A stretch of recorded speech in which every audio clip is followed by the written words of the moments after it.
Quel est le meilleur moment pour faire l'amour pour la première fois? C'est ce que l'on va voir dans la vidéo d'aujourd'hui.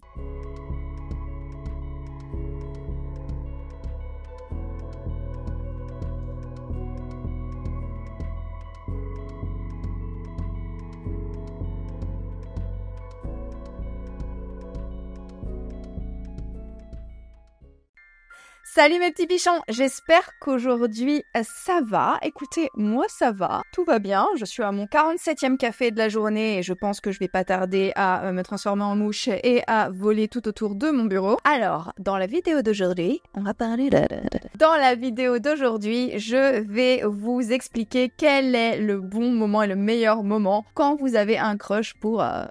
passer à l'horizontale pour la première fois. Et je pense que c'est important parce que je ne pense pas qu'on puisse faire l'amour trop tard quand on rencontre quelqu'un. Je pense que si on a passé l'occasion de faire l'amour avec quelqu'un une fois, ça veut tout simplement dire qu'au final, plus le temps passe et moins c'était une bonne idée. Mais je pense sincèrement, du haut de mon expérience et de mon très grand âge, qu'on peut faire l'amour trop tôt, surtout quand l'occasion se présente et qu'on a l'impression que que d'autres occasions ne se présenteront pas. Donc aujourd'hui, je vais vous donner toutes les conditions à réunir pour que votre première fois soit non seulement exceptionnellement bonne,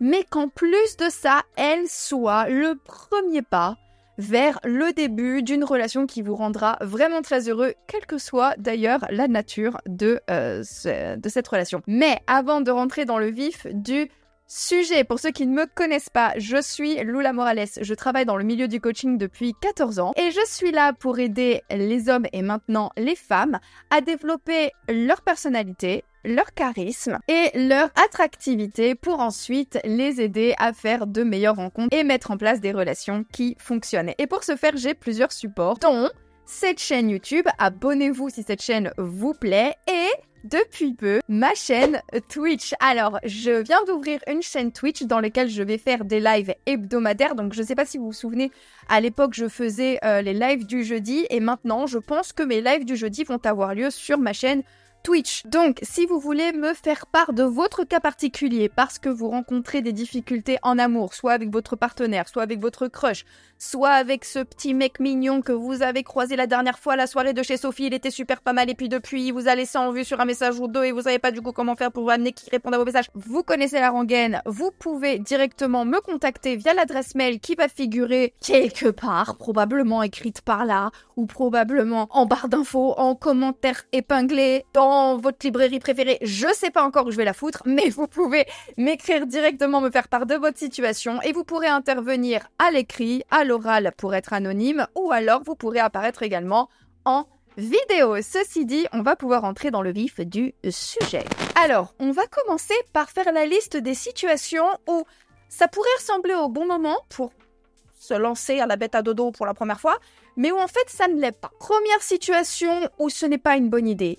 Quand on voit encore l'autre plus comme une opportunité de s'envoyer en l'air que comme un individu. Il y a une phrase que j'avais déjà entendue de la part d'un de mes ex, ce qui n'était pas d'ailleurs très rassurant pour le coup. Il m'avait dit littéralement en anglais, je cite de poids les guillemets, « Never say no to a free kitty ». Et certaines personnes, que ce soit les filles ou les garçons d'ailleurs, peuvent être tellement dans une optique de manque, notamment sur ce plan-là, et peuvent se considérer en ce que l'on appelle la misère sensuelle, voilà. Et du coup, ils peuvent se retrouver à vouloir accepter toutes les opportunités de s'envoyer en l'air. Problème, parfois, vous allez géopardiser un couple plus sérieux possible sous le prétexte que vous aurez accepté de coucher ensemble dans ce moment. Il faut comprendre qu'il ne faut pas confondre les gens et les fonctions qu'ils représentent pour vous. Sophie ou Alpha Gilou du 93 ne sont pas que des extensions de votre main droite, les enfants. Ils ont aussi une âme. Et si vous assouvissez votre désir avant de découvrir la complexité et la personnalité d'Alpha Gilou du 93, vous risquez de passer à côté de quelqu'un qui pourrait vous rendre heureuse. Deuxième faux bon moment. Quand on s'ennuie et que là, tout de suite, il y a une occasion. Ce qui n'est pas la même chose que d'être dans cette optique de manque. Et je parle des situations du type toi mâle, moi femelle, maison vide, coloc pas là, du temps à tuer, des capotes dans la table de nuit. Qu'est-ce que l'on va pouvoir faire de mieux? Le problème, c'est que là, comme vous êtes dans une situation où c'est l'occasion qui fait le larron, eh bien, il y a tout un tas de facteurs qui peuvent provoquer comme ça des étincelles sous la couette qui ne vont pas arriver et ce ne sera pas forcément le bon moment. Vous n'aurez pas vraiment eu le temps, par exemple, mutuellement de créer une vraie anticipation. Vous n'aurez pas eu le temps de vous assurer que c'est ce que vous voulez. Vous n'aurez pas non plus le temps de vous assurer que c'est pas une mauvaise idée. On en reviendra un petit peu plus tard dans cette vidéo, mais il y a des situations où si on réfléchit avec le mauvais cerveau, on se crée des problèmes par la suite. Et du coup, ce n'est pas parce que l'occasion se présente que l'on doit systématiquement la saisir. Fausse bonne occasion numéro 3. Quand on a envie d'obtenir un engagement de son crush et que l'on pense que avoir des rapports avec cette personne va l'engager. On essaye de coincer un peu son crush et du coup, on peut se retrouver d'une part à mettre un peu trop d'enjeux dans la première nuit d'amour, ce qui va inhiber complètement le plaisir, la joie, la spontanéité, le lâcher-prise dont on a besoin pour s'amuser. Et en plus de ça, on peut se trouver et se sentir utilisé et déçu quand on se rend compte que ça n'aura pas suffi à donner envie à son crush de nous revoir la fois d'après. Et pire encore, cela peut multiplier les chances pour que notre crush repu se casse. Donc oui, il est possible de faire l'amour trop tôt et croyez-moi, ça m'écorche la bouche de le dire. Le problème vient de ce que malgré tout, même s'il ne faut pas surintellectualiser au bon moment, je pense qu'il est nécessaire de réfléchir avant et de prendre le temps de poser la réflexion de savoir s'il est une bonne idée de coucher avec quelqu'un ou pas. Et puis, il y a tout un tas de facteurs qui doivent être réunis pour s'assurer d'avoir une première nuit réussie. Surtout qu'une première nuit réussie donne définitivement un goût de reviens-y et va donner envie à votre crush de recommencer encore et encore. Et la production d'ocytocine fait que, on va avoir envie de se revoir plus souvent et que donc on va multiplier les chances pour qu'une relation se mette en place. Mais alors, quels sont ces facteurs à réunir et comment faire en sorte qu'ils soient réunis ? C'est ce que l'on va voir tout de suite là maintenant. Alors, premier facteur, quand on est d'accord sur ce que l'on veut ou sur le fait qu'on sait tous les deux qu'on ne sait pas encore ce qu'on veut. Je sais que c'est quelque chose qui peut arriver, notamment quand on est face, je donne un exemple, face à une personne qui aurait envie de s'engager alors que nous, on n'a pas envie de s'engager ou vice-versa, que l'on a envie de s'engager auprès de quelqu'un et que cette personne n'a pas particulièrement envie de s'engager, il est important d'abord d'être sûr en son âme et conscience de ne pas essayer de manipuler son partenaire pour soit obtenir en fait une partie de jambes en l'air sans engagement ou alors d'amener la personne avec qui on a envie de s'envoyer en l'air à s'engager même si initialement il ou elle est réticent. Donc la première chose à faire avant de faire l'amour, c'est de s'assurer qu'on est vraiment sur la même longueur d'onde. Donc quand je dis ça, ça peut être on va s'éclater, on sait que ça n'ira nulle part, mais on est tous les deux ok là-dessus. Deuxième situation, on a vraiment envie que ce soit du sérieux entre nous, on se connaît suffisamment pour savoir que ça pourrait être une très bonne idée et donc on se lance avec joie et bonheur dans le début d'un couple.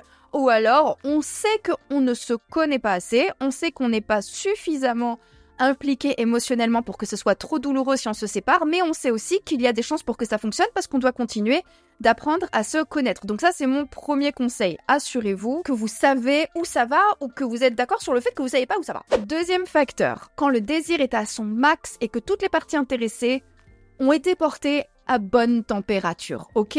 Il faut savoir comment est-ce que son partenaire s'allume. Il faut trouver la bonne méthode de démarrage et tout le monde n'a pas la même. Il y a des personnes qui vont être très très très réceptifs aux textos coquins ou aux photos coquines. Bon, je déconseille les photos, mais les sextos, c'est clair que c'est toujours sympa. Ou alors avoir passé suffisamment de temps ensemble pour s'être fait renifler nos parfums respectifs, ou alors avoir passé suffisamment de temps physiquement côte à côte pour pouvoir s'habituer au contact charnel de l'autre, pour ensuite créer cette espèce d'anticipation qui est super agréable. Et en fait, on sait que c'est le bon moment et qu'on est porté à ébullition, si je puis dire, quand le désir est suffisamment fort et que l'anticipation soit suffisamment forte et puissante pour qu'on n'ait même plus le temps de stresser à se demander si on va faire une bonne prestation en fait. C'est là le secret. Il faut en avoir tellement envie qu'on n'en a plus rien à faire de savoir ce que l'autre va en penser en fait. On veut juste en avoir envie et il faut que ça soit mutuel, d'accord ? Il faut que vous en ayez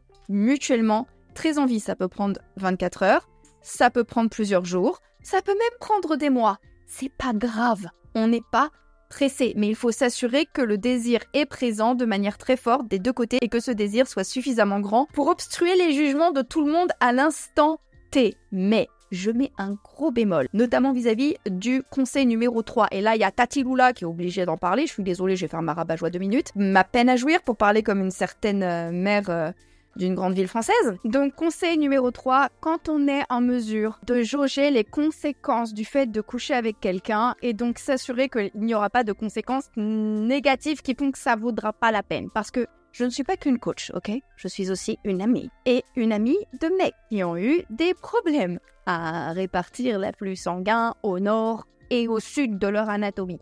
Et qui se sont retrouvés dans des situations terribles qui faisaient que définitivement ça n'en valait pas la peine. Pour résumer, quand on est déjà en situation, notre discernement est déjà trop altéré. Et l'instinct reproductif prend le pas sur tout le reste. Et c'est une bonne chose. Si on prend le temps d'évaluer au préalable la situation avant de se retrouver seul dans un endroit privé avec 2 verres du vin, une personne toute nue et du temps devant soi.